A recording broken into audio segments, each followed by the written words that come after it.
দেখি মেয়েদের পার্সে কি আছে। পার্সে আছে রিমোটটা কাছে কাছে, ওর কাছে রিমোটটা কাছে।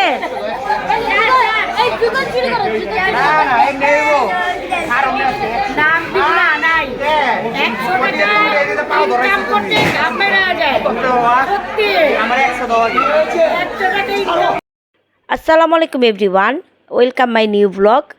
আজকের ব্লগটা হয়েছে আমার ফ্যামিলিগত একটা ছোটোখাটো প্রোগ্রামের, আর এটা ছিল ওয়ারি পাস্তা ক্লাবে। আমি সময় মতো এসে পৌঁছে গেছি প্রায় 8:30।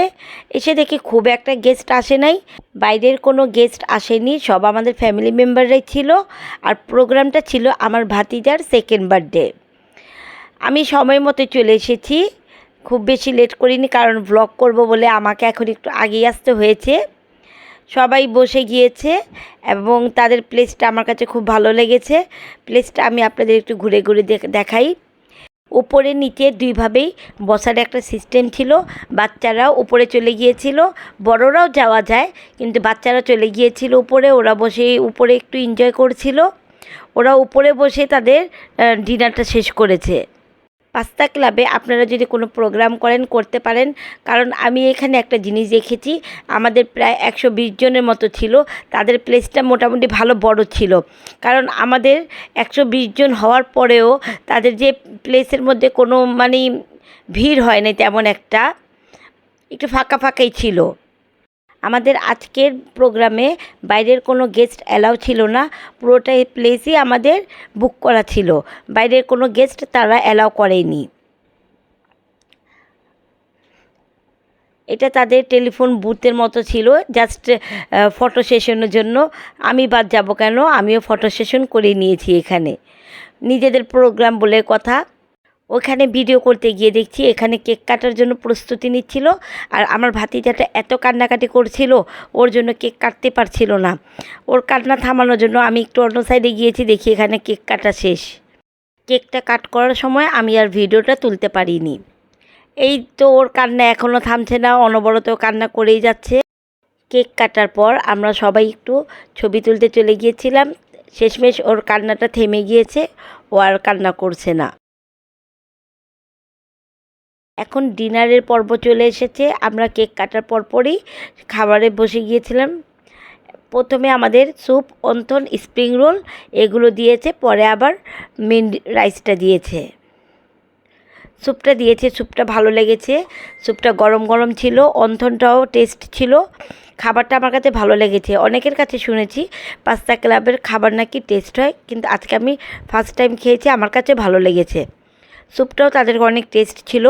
অনেক সেট মেনুগুলোতে স্যুপের টেস্টটা ভালো হয় না, কিন্তু তাদের স্যুপের টেস্টটা ভালো ছিল। স্যুপে প্রন, চিকেন অনেক কিছু দেয়া ছিল। খাবারগুলো অনেক মজার ছিল।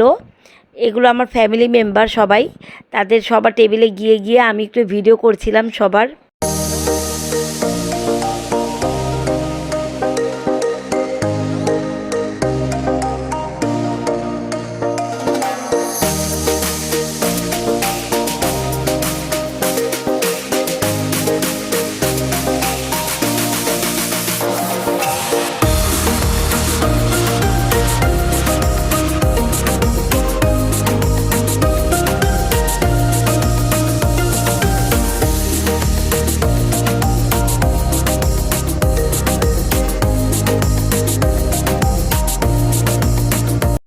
তাদের রাইসের প্লেটারটা চলে আসছে।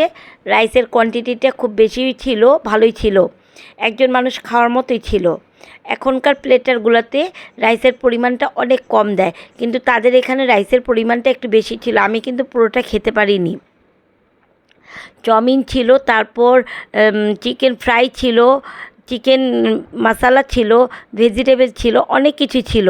কোয়ান্টিটিটা খুব বেশি ছিল, আর খাবারগুলো কিন্তু অনেকই মজা, অনেকই ভালো লেগেছে, আমাদের সবার কাছেই ভালো লেগেছে। আর এই প্যাকেজের সাথে তাদের ড্রিঙ্কসও ছিল। আমি পুরোটা খেতে পারিনি, এখানে কোয়ান্টিটি খুব ভালোই ছিল। আপনারা চাইলে এখানে যে কোনো প্রোগ্রাম করতে পারেন। আমার কাছে এদের খাবারটা ভালো লেগেছে। প্রোগ্রাম শেষের দিকে বের হওয়ার আগে আবারও সব মেয়েরা একটু ছবি তোলার জন্য লেগে পড়েছি। সবাই নিজের পজিশন নিয়ে ব্যস্ত, কে কীভাবে তুলবে, এবং বাচ্চারা অনেক ডিস্টার্ব করছিল, তুলতে দিচ্ছিল না। আমার ব্লগগুলো আপনাদের কাছে কেমন লাগে একটু কমেন্ট করে জানাবেন, এবং আমার ফেসবুক পেজ এবং ইউটিউব চ্যানেলটিকে অবশ্যই সাপোর্ট করে যাবেন। আজ এই পর্যন্তই। আল্লাহ হাফেজ।